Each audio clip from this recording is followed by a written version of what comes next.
Hi, my name is Annie Pofscher. Welcome to Funny You Should Mention It. I have some great guests today. First of all, we have Marshunda Smith, who is conductor of the Lowell Philharmonic Yeah. and Cherry Hill Chamber Orchestra. And we have creative manager Ryan Hemphill. So welcome, Thank you.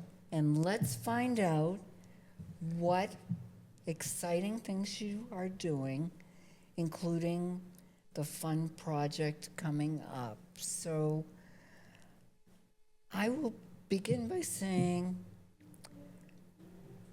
tell us about what you're doing with the orchestra and the comedy and the acting and the storytelling. Sure. Well, first, we're putting on a production. Cherry Hill Chamber Orchestra is doing Goblin Market, November 1st in Danvers. And Goblin Market, here's my elevator pitch. Ryan can do the same kind of elevator pitch because he is actually the dungeon master. So for folks who are into D&D, he has written the story of, goblins have shenanigans and different ways of approaching the world. Compared to humans. Compared to humans. Right. And I, as a conductor, I'm a bard guide in this Goblin Market. So we'll have people, it's kind of theatrical, and people in the audience will be, everybody's interactive, even the musicians that are there. So it's fun it's fun for me. I have a blast. But he's the creative force behind the recent concerts for Cherry Hill Chamber Orchestra. So that's my take on it. Really quick, because I want to give some more light to the creative director here. As I'd love for you both to go into as much as we can, yeah. in depth as far as you can, because I know, first of all, nothing about goblins. I'm shocked. And the other thing is, there's just so much opportunity to be enthralled by this project that enthrall me and our viewers.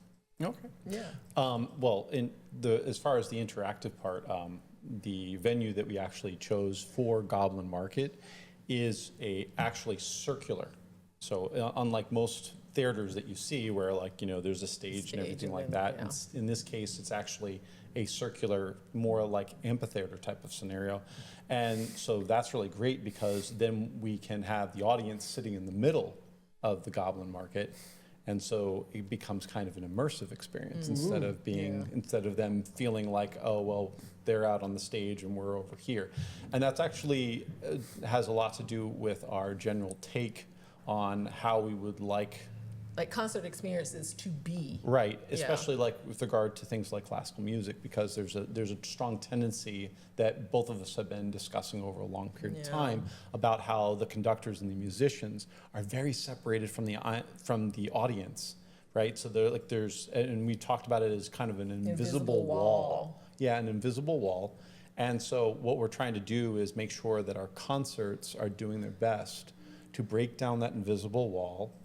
And have it so that there's a lot more interaction between the conductor, between the audience and the musicians, and so they can actually talk to each other. So that's part of what our approach to Goblin Market is about on a really core fundamental level, is to sit there and break down the sense that, oh, they're over there and we're over here, and say, no, everybody's kind of participating in this kind of like an almost a communal approach in a community.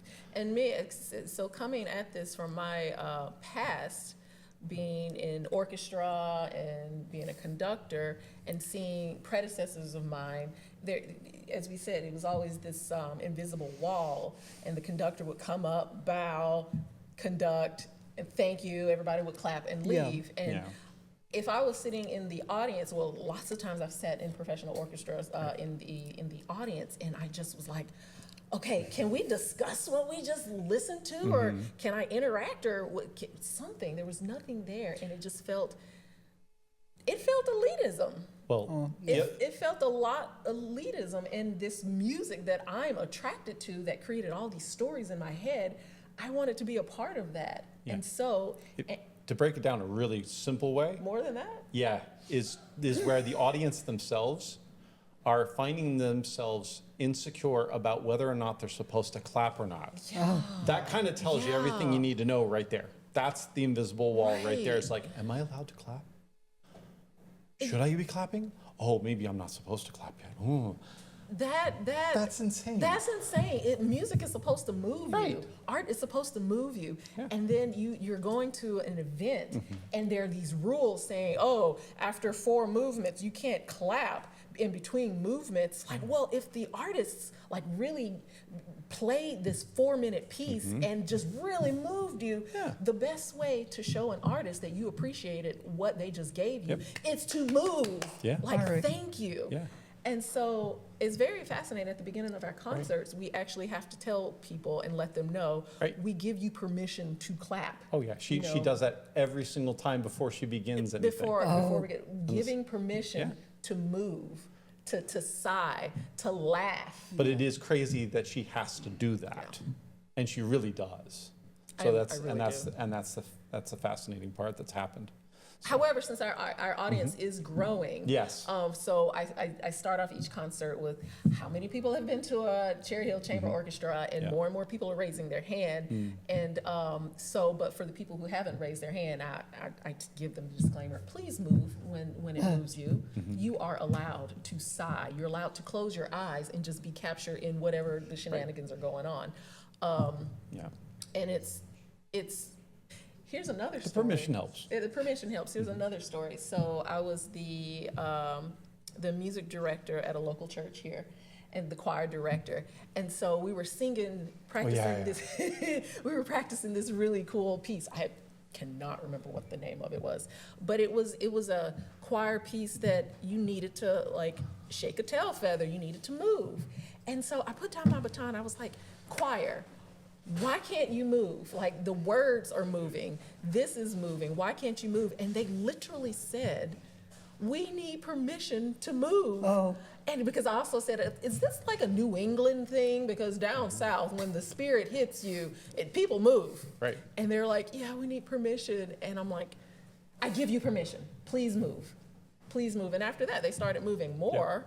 But it was me coming up from the south.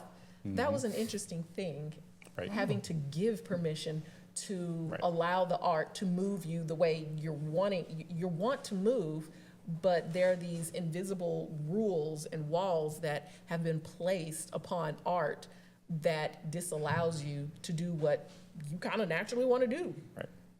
And so coming from that, every time we have a chamber Cherry Hill concert, we say that, like, please move. And that's another reason why we try, and if we can, wherever we can, we try and add in humor to the whole entire thing, because that also has a tendency to break down these invisible walls as well, because people who start laughing start becoming a little more comfortable with themselves and stop being so self-conscious. And you know, you shouldn't have situations where people are worried about clapping. Right. You really shouldn't. And I have on the podium, even though I'm a conductor, I am not that conductor I am not perfect at all. And so on the podium, I make mistakes and I laugh right through them in real time. What happens when a mistake is made? You just keep rolling. Whoops! Let me try that again. No, but people laugh. Does an instrument get louder? Well, it depends on the context of the mistake. Oh.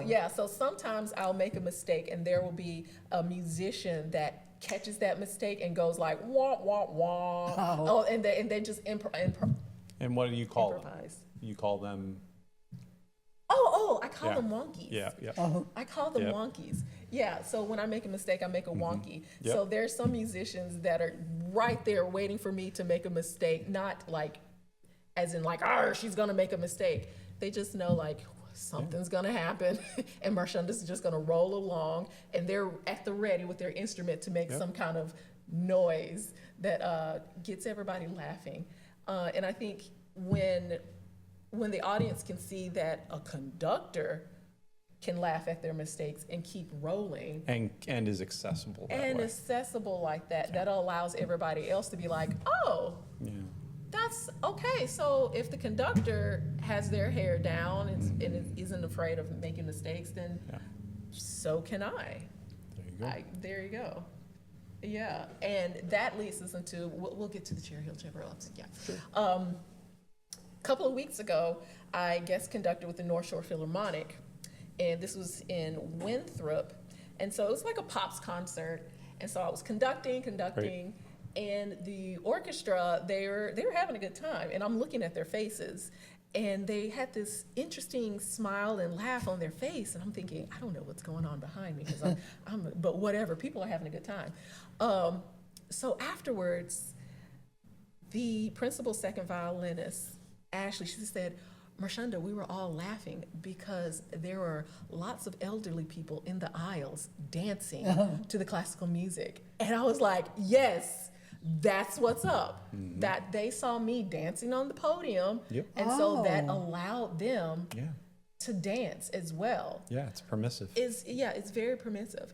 And that's what we want in our Cherry Hill Chamber Orchestra, our concerts, our meeting humor, some intellect. It's just family fun for all. So And focus being also on like connecting audiences that are older and younger as well, because like that's one of the things also that the more successful classical music venues that are out there are starting to look for younger audiences. And so that's another reason why we're doing things like Goblin Market, is because you can sit there, if you do it the right way, you can craft your jokes in you know, and the humor in there, and so that it's funny to a person that's older, and it's funny to a 10-year-old, and you can make something that's funny to everybody. And then and that's, it takes a little more extra work, but it's totally worth it. it's totally worth It's totally it. worth it. It's totally worth it. Our collaboration together is pretty fun. He brings in things that I need in my organization, and then vice versa. And I think we're pretty well matched in our. We're a pretty good team. Yeah, we're a pretty good team, and it's fun. I mean, if you have a job and it sucks, that sucks. That's not much fun. That's not much fun. Yep. But if you have like a team that you actually like being with, and you actually get stuff done, and the process along the way is rewarding, then it's all just gravy. It's all gravy. So he's cute. I like working with him. I just want to ask, has this ever been performed before? No. No. Okay. No. Totally, like a world premiere. Yeah, pretty much. It's also the music that's composed in here, the classical music that's being composed is new. Okay. We have a composer Who's local to Danvers. Charles Turner. Wow. Yeah, Yes. yeah. So and we've known him for quite a while. So Yeah, he's a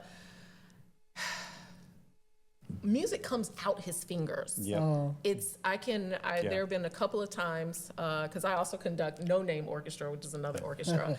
And so I would say, hey, Charles, I'm looking for a piece of music that has this type of thing, with like this Britain type of composer sound, brass with a middle part with this being for woodwinds, and then this over here from this composer, and I need it to be 8 minutes long, and this. And in 2 days, he's just like, It's here, usually Marshunda. about 2 days. Yeah. And it's perfect. Yeah, it's Wow. nuts. Yeah, it's nuts how It's like, oh, that's all. Okay. so he's really, really cool this to is work really cutting edge. Yeah. Yeah. Right. We ask him what we want, and he comes through. Yeah. And it's fun to work with, and he's having a blast working on the scores and everything as well. So everybody is having fun doing what their skill set is. Right. and they feel seen. And so that's, I mean, who doesn't like to be seen? It's, I'd like to meet that person. Right. I'd like to meet that person. But yeah, so we're bringing in local composers to help with that. And yes, Goblin Market, this will be the first performance of Goblin Market. Hopefully not the last. Oh, I would Yeah. think that would be very Because surprising to me. it's there's so much room to do more things within yeah. Goblin Market. I think if anything, one of the things that we are going to have the biggest problem with is constantly trying to trim it down Okay. in terms of Yeah. the material, because it's just like, There's well, so much material. it's like, yeah, we could put this in, it's like, but we're gonna have to cut that out, because like if we do that, we're gonna go way over time, and it's like, oh, okay, yeah, all right, I guess we'll have to cut that out. But yeah, Maybe we'll so save it for next year. yeah, maybe we'll find a way to put that in next time. Yeah. But Yeah. yeah. Well, this is making me feel festive. Oh yeah. Oh, well, that's why we're having it right after Halloween. Yeah. You know, everybody hasn't really put away their decorations. The day prior was Halloween, Yeah. so people are still in that And feel. we had been talking for about like over a year. I had mentioned to Marshunda, and I said Yeah, we you have need to run a D&D style concert. He's we need been to do telling me. that. He's been telling me this for And- more than a year. Yeah, and I was like, this would be a really good idea, and it could be a lot of fun, and it's it's kind of absurd. It's like, have you ever played D&D? No, I think No. my age group didn't. Right.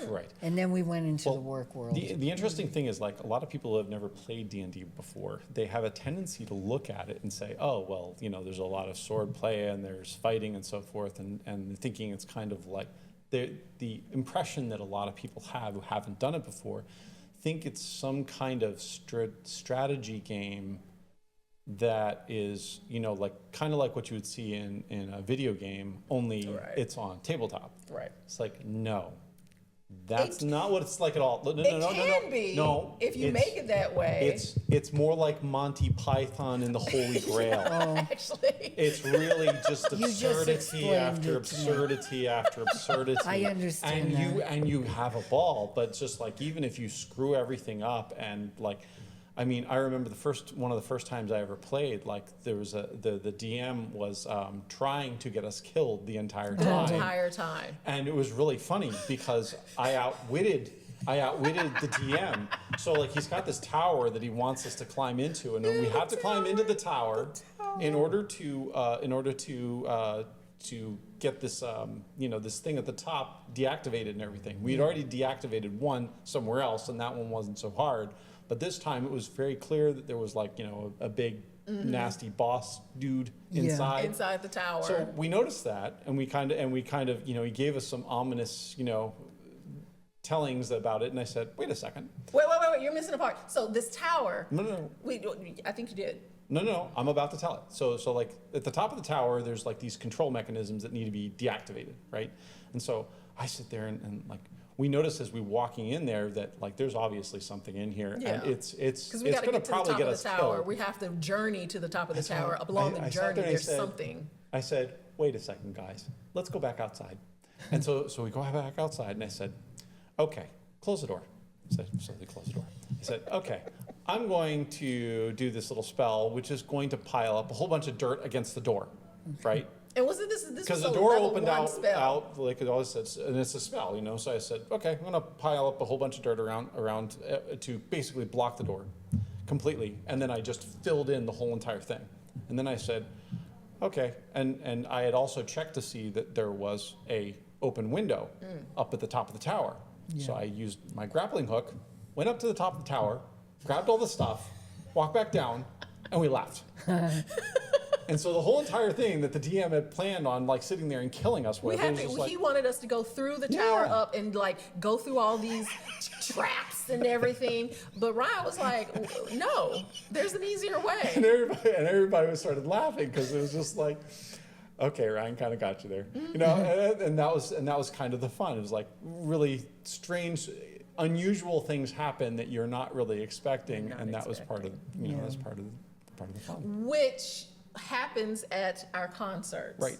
which happens at our concerts. Yeah. People who haven't been to a Cherry Hill Chamber Orchestra concert before, if they have, they know that they're going to get something surprising. But for people who don't and they're just wondering, they're pleasantly surprised. Oh, I remember the first time we actually really started getting into this type of storytelling for Cherry Hill. The concert was 2 hours long. Was that the Art Nouveau one? Yep. Yeah. Okay. So we had an Art Nouveau concert a year and a half ago, 2 years ago, something like that. And basically, it was showing where Art Nouveau came from, its origins, and how it traveled across the world and how it showed up across the world.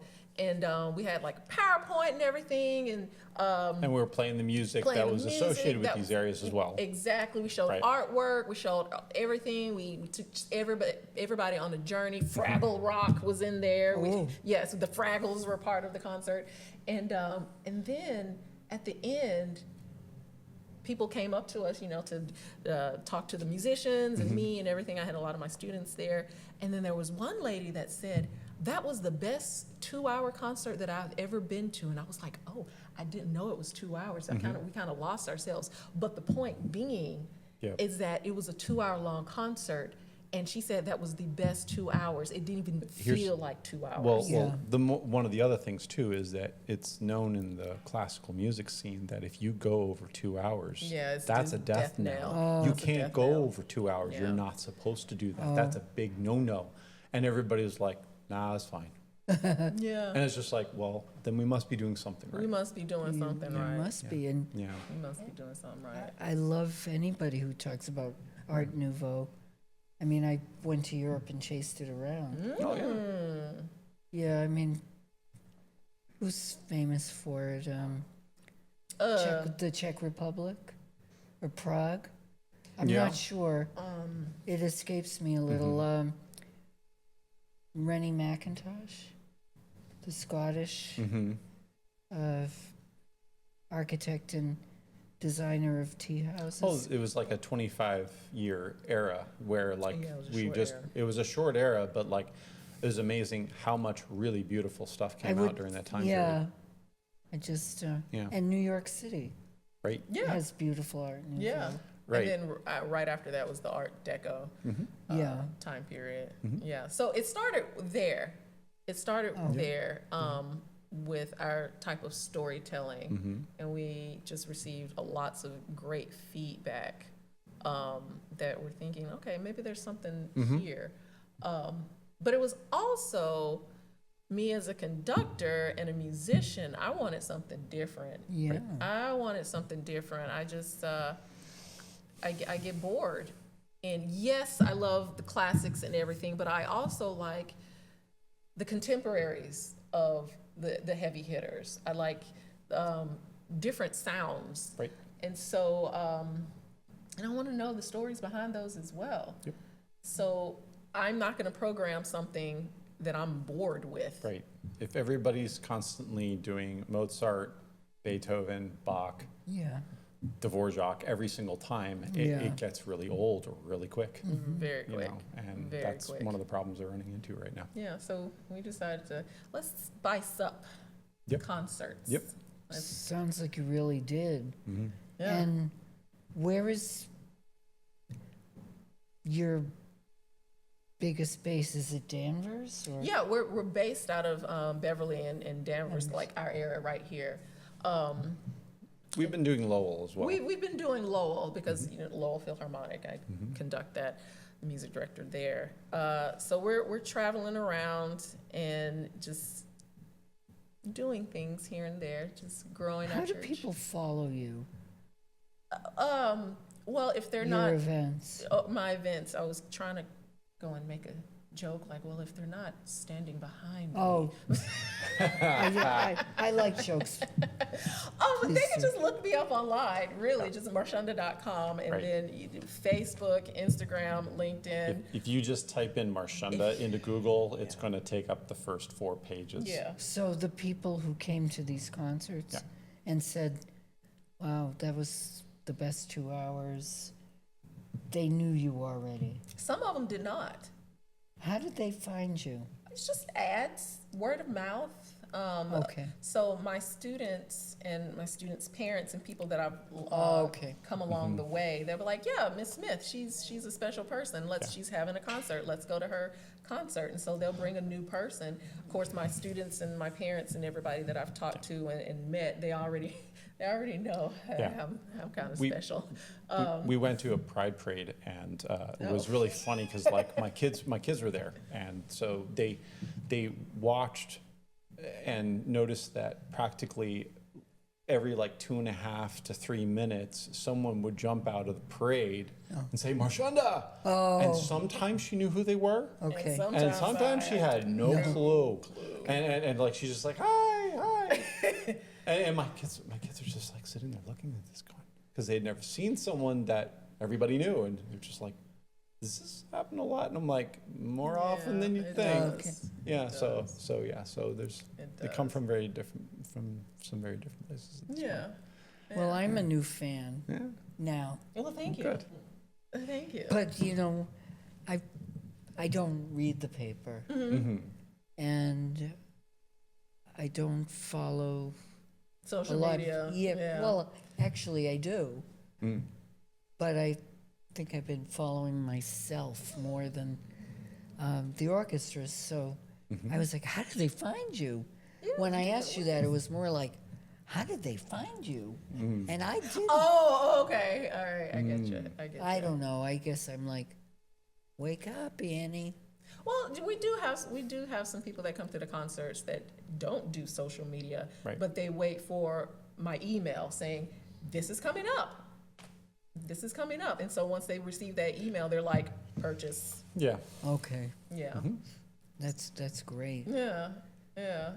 But one thing about Goblin Market is that Ryan is bringing in his STEAM from scratch education and his engineering skills. So he is making the costumes and the puppetry to go along with some of the, Don't forget the masks. yes, the masks as well. Yeah, the masks are So a big deal. I'm not only like the bard, the conductor and everything, kind of the face, but what you will see visually is from Ryan, and what he's doing is so amazing and so fun. It definitely taps into my like inner creative little girl. But he has stuff here to show. Yep. Let's show some stuff. Well, the first thing, as far as the masks go, one of the things I could possibly show Prototyper. off is like, and for those who are listening to podcasting, what I'm trying to show right now is basically a prototype mask which is made out of cardstock, just thick paper.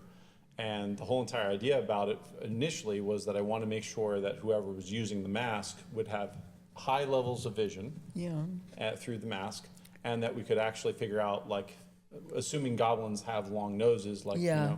how could I make sure that even when the nose was really long or weird, that it wouldn't block their vision or anything like that, and how could we keep it on their head and stuff like that. So I designed this. And the other thing I noticed is like almost everything that I've ever seen with regard to goblins, consistently, they don't have any forehead. And I was like, I never that's thought a about that problem. until he said it. That's a problem, because human beings have very, very large foreheads. It's Yeah. like they're massive. So the thing is that I also had to figure out how to like hide the human forehead while still allowing the person to see through and everything like that. So basically, so this is kind of like, this is where the hat would be. So, and that's what we're basically trying to do, is like widen out the face and so forth. So a lot of the design work went in, and the You want me to hold ears, something? the ears, right? No, that's fine. But just like the ears here Yeah. on the side, we're just like trying to experiment around with the ears and so forth and how that's going to work. And it's been a lot of fun. But the one of the things that also came up was when I was sitting there and trying to figure out how I was going to build these masks, was I wanted to make them really, really lightweight.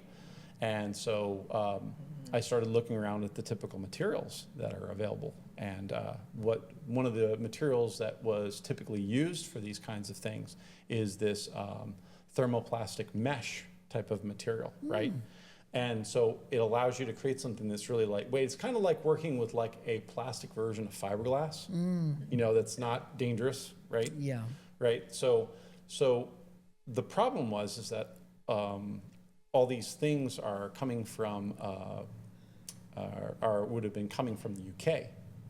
And the problem is now we have, you know, we can't get those can't things. get those You things literally anymore. can't get this thermoplastic mesh. You can't even get Oh. it. So I had to engineer a solution of how to make a thermoplastic mesh for these masks so that we could actually continue to make the masks and use the same principles. So I basically came up with how to do that. So that's one of the things that we had to do in order to try and get this whole thing going. So Such the engineer. Oh, yeah, so that's my engineering stuff going on, and you know the basic principle. But then what we did was we got to a point where we're had these where I had to start building out what's called a maquette. And so what you're seeing down here, if you look real quickly, it's like this is basically, you know, an approximation of a human head. You know, nose is a bit long. Well, not if you're me, but but basically that's the idea is like to have a human head here and then build the basic model of the mask, which is similar to what I had actually done in the cardstock. And then after that, then what we get into is the actual caricatures that are made. So like one of the things that you can have is you start actually having like, oh, this one's got a very bulbous nose and it looks like it's been smashed down a little bit, which matches the particular character it's for.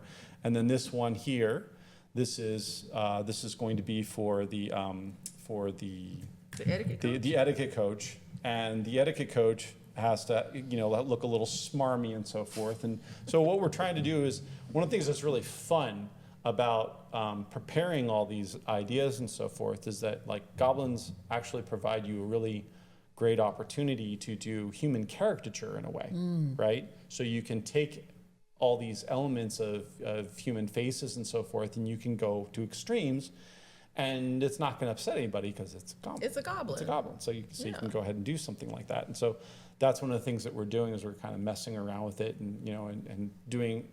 The masks are kind of in their own way. It's kind of like a grotesque.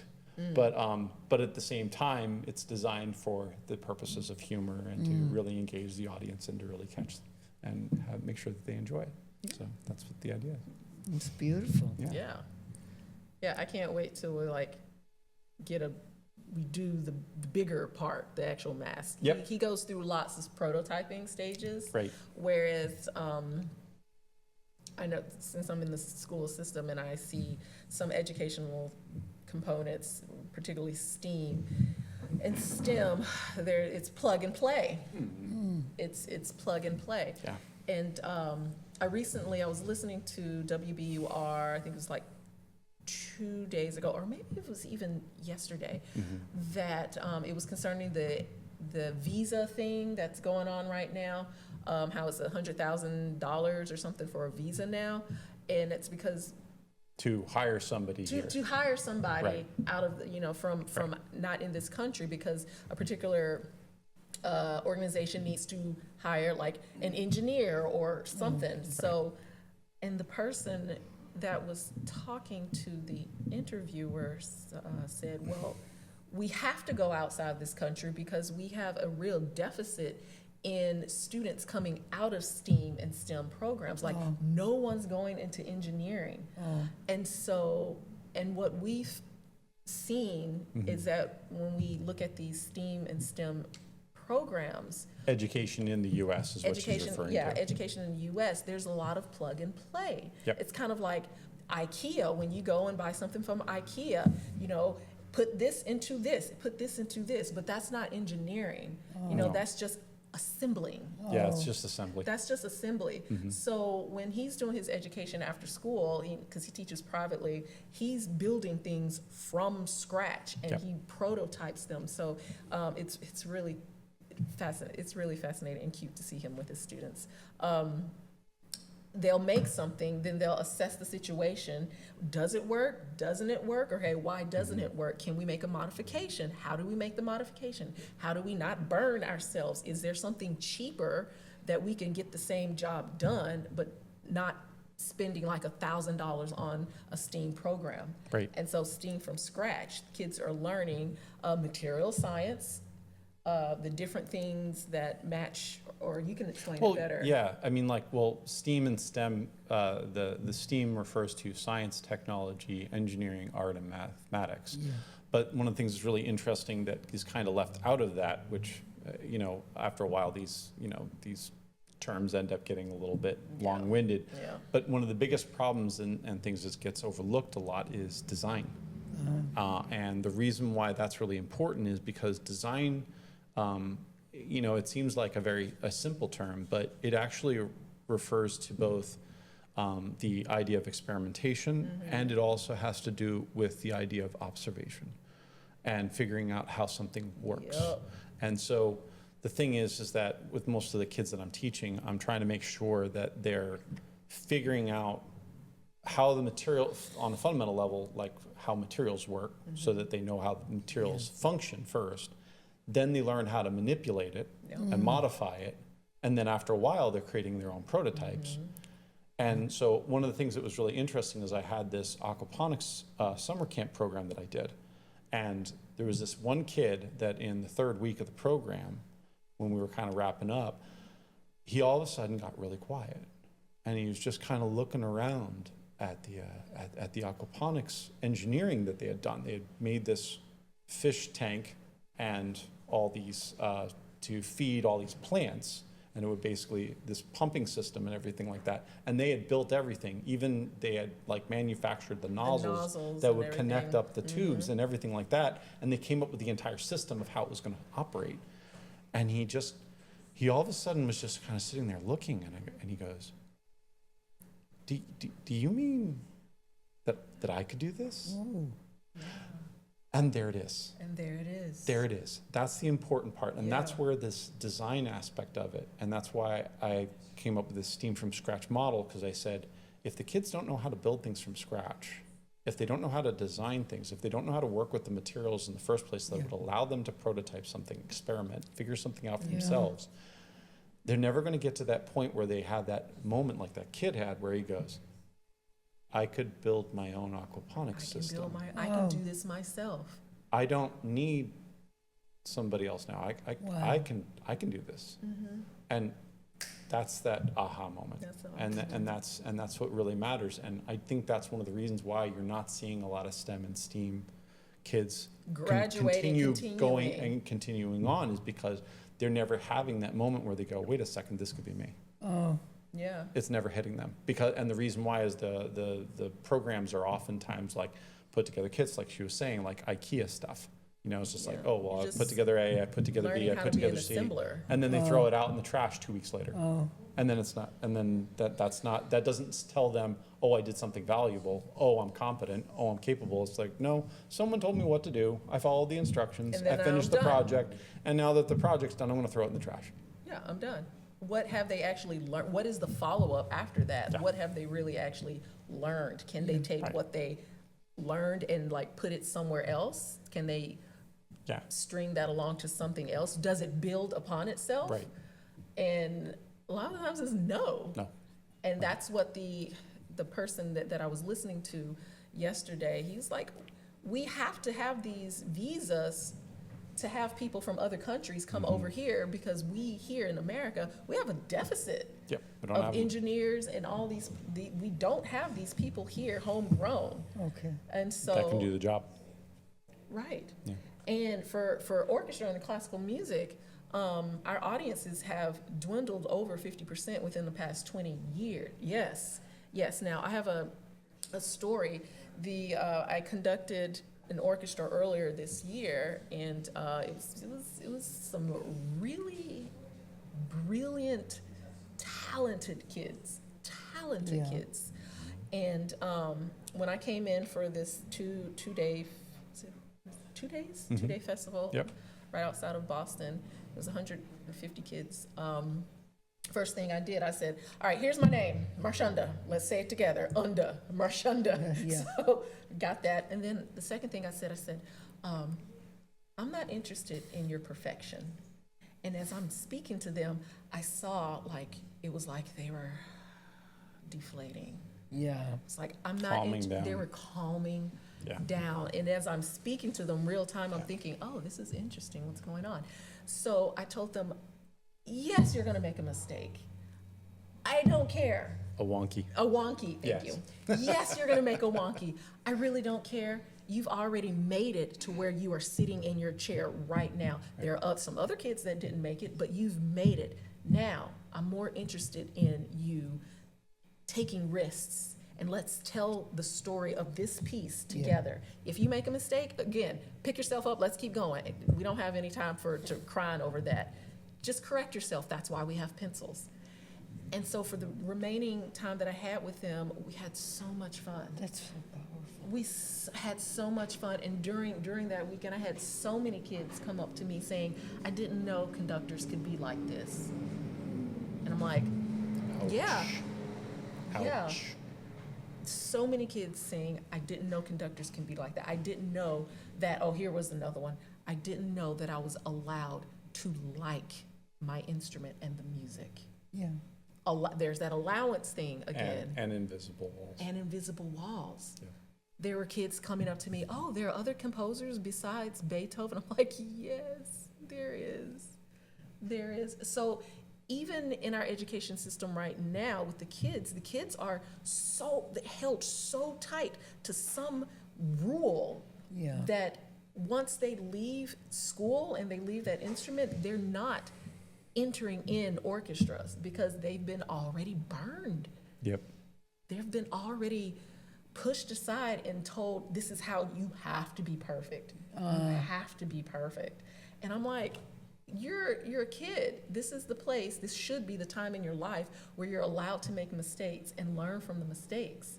And me as a musician, I want you to learn from your mistakes, move on, and let's have fun telling the story of this piece. Let's have fun telling the story of this piece. Which relates back to, how we're handling the Goblin Market thing. It's just like when people come in there, we want them to be able to calm down and really enjoy themselves and have a good time and know that it's supposed to be a fun romp. Yeah. They're supposed to enjoy the music. They're supposed to enjoy the experience. Yes. It's like, and that includes the musicians.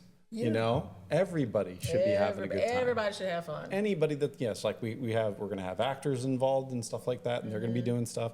But I mean, like, everybody should be enjoying themselves. The audience should be, and so should the musicians. Everyone should. And that's how to, bring down those walls. This is very exciting. Yeah. We're pretty excited about it. Yep. And very exciting ideas. Having permission to be imperfect is the way to success. Right. And A pluses are overrated. Yeah, they're overrated. They're overrated. It's how you learn from your mistakes, from your wonkies. Yep. right. Or your Kerflurgerhergens. Right.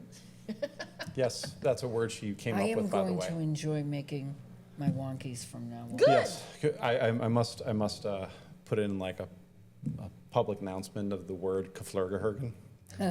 She invented that word, and it's actually one of my. She was. I think you originally came up with the term Kerflurgerhergen specifically to be able to express some frustration without crossing certain boundaries that you can't do as a music teacher of children. Yes. This became a thing, and so but what I was workshopped it for about a year or two. right. But I think the part where I really was I was really taken with was when she was talking to her old mentor. Oh, yeah. And they're sitting there and they're having a conversation, right? Mm-hmm. And she knows for a fact that she has never said the term Kerflurgerhergen in front of him, and he said it to her. Mm-hmm. And she comes home and she goes, "Guess what Robert said?" She said Kerflurgerhergen. I mean, our networks overlap. Yes. So yeah. But it's just like that was funny. That was Yeah. great. That was a lot of fun. Yeah, it was a lot of fun. Kerflurgerhergen. Yep. Yeah, some people ask, well, what is that? I was like, well, it's exactly what it sounds It like. kind of defines itself, It really. defines It's itself. like Yeah. everything's all Geflurgerhergen. You It's kind all of know. Geflurgerhergen. You kind of know. Yeah, it's all So, Geflurgerhergen. Yeah, I love it. I love the word. Yeah, we have a great time. It's fun. And he's so smart and cute. Yeah. Let's just admire. Oh, right. Well, I admire smart people. It's like Yes. Before I met Ryan, people were just boring, just so boring.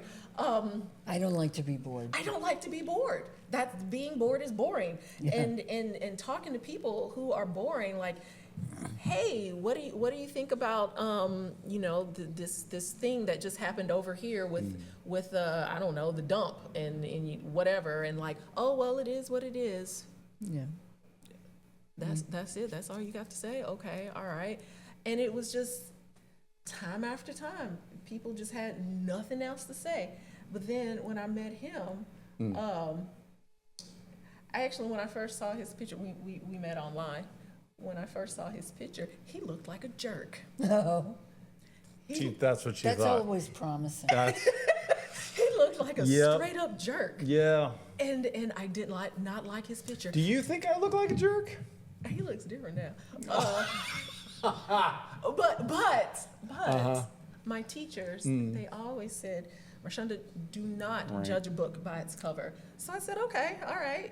You look like a jerk, but I'm going to heed my teacher's, words. And so I read his profile. He had complete sentences. That's, yeah. Yes. Yes, start. that's a good start. I could articulate myself. He could articulate. Yeah. He had fully formed thoughts. Yeah. And continuing, like, it made sense. Yeah. And it was wonderful. And I got down to the end of his Imagine that. profile. I knew when a paragraph was supposed to end. You hit all the right notes. Oh, he hit all the, no pun intended. Yeah, he Yeah. hit all the right notes. All the right notes. And I was like, hey, let's have coffee or something.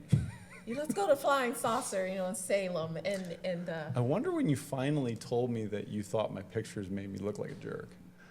That's funny, because I don't know when that happened. But I was thinking about that. I was like, how long was it before you finally admitted that to me? I don't know. I don't know. It was probably a while. It probably. We've all heard it.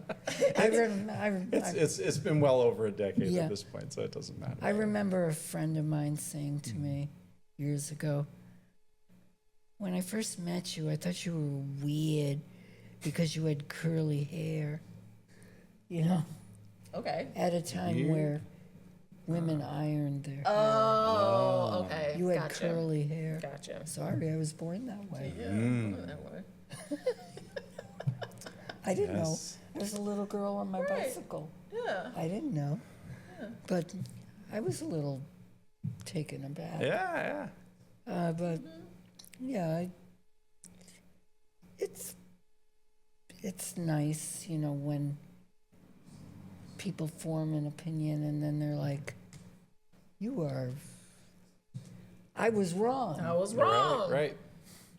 I was wrong. It's almost like a prelude for greatness.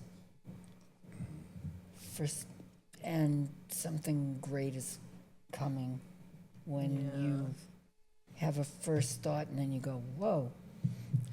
Well, it's great for that person to actually admit that Yeah. they were wrong.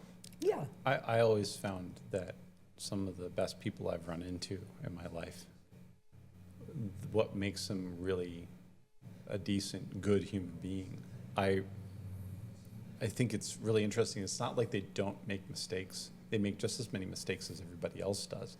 The difference is, I think, the ones that are really good people on the inside, they have one habit, is that they'll actually look themselves in the mirror and say, did I screw up? Yeah. Did I take that too far? Yeah. Was that the wrong thing to do? And they'll answer the question honestly. It's like, I think I did. Yeah. I think I did blow it. And it's kind of funny how you think like that one little habit or that one willingness to sit there and self-critique Yeah. can make such a massive difference in terms of how people behave going forward, because if you really think about it, if you never asked yourself whether or not you'd done anything wrong, how are you really gonna know? Right. How are you really gonna get better at things or handle yourself better? And it's just like, and I think it's kind of, I think that particular habit has a tendency to just kind of perpetuate a virtuous cycle of, and Yeah. that's how they become good people, is because they ask the question. They ask the It's like, question. did I blow it? Yeah. That's wonderful. Yeah. Well, we're nearing the end of our hour. right. So I have two, It's been an hour? pretty much. Wow. I have two pressing questions. What is that? Well, That's one of the questions. this is my bard/wand that I will be controlling and leading everybody in the Goblin Market. So this is a prop, but it's also just my conductor's baton that I actually use professionally. Right. But this will be a prop. It's written into the script for Goblin Market at the very beginning. Okay, is it magical? Oh yeah, it leads people here and there. If I'm going up, and if people aren't paying attention, stuff happens. Well, don't tell the goblins it isn't magical. Oh, yeah. That would be a bit. That Well, would be a maybe bad it's thing to really do. magical for them. Yeah. Yeah. Yes, yes. That's what that is. This is my conducting baton. All right, good to know, and I feel safer with it. Wow. Yes. Yeah. Absolutely. Yes. It's actually, interestingly enough, when some conductors don't conduct with a baton, the musicians don't feel as safe. Okay. Yeah, for instance, there are some pieces of music that just, you don't need this. You need just your hands in shaping the music without a baton. And sometimes the musicians, they're like, oh no baton. So for me, that makes them pay attention more to what I'm doing and how I'm shaping the okay. music. Yeah. It's very So commanding. that's Yes. that's the first question. That was What's the the first other question. one? Do we need to buy a ticket to find out who Gadoop the Great is? Yeah. Oh, to find out about Gadoop the Great? Yeah. Well, Gadoop the prophetic chicken. yes, he's prophetic goblin chicken. Oh, Yes, yes. Well, to understand more about him, yes, you would definitely have All to right. do that. Yeah, that's true. well, you Yeah. got me there. Well, here's the other thing, is like, you're not going to know what this Gadoop is actually thinking unless, his owner actually interprets him, Okay. because, the owner's the only one that actually knows how to sit there and interpret the things that Interpret. Gadoop is trying to say. Yeah, so All right. it's one of those deals, yeah. Yeah. So you never know what they'll, maybe Gadoop will, give you a prophecy or something. about yourself. Who knows? It could happen. Yeah, I want to hear it from a chicken. Yeah, straight from I the do. chicken, straight from the chicken squawk, Straight from the chicken. Yeah, there you go. Straight from the chicken. Yeah. Yeah, tickets can be purchased. You can go to Google Marshunda.com and look up Cherry Hill Chamber Orchestra, or just Google Cherry Hill Chamber Orchestra. You'll find it. It's out there. Yep. It's out there. So yeah. Well, thank you both so much Yeah, you're welcome. for sharing and telling me about this great event coming up. Sure. Yeah, absolutely. Yeah, we're looking forward to it as well. Yeah, So spread the word. this is funny. You should mention it. I'm Annie Pofsher. We'll see you next time.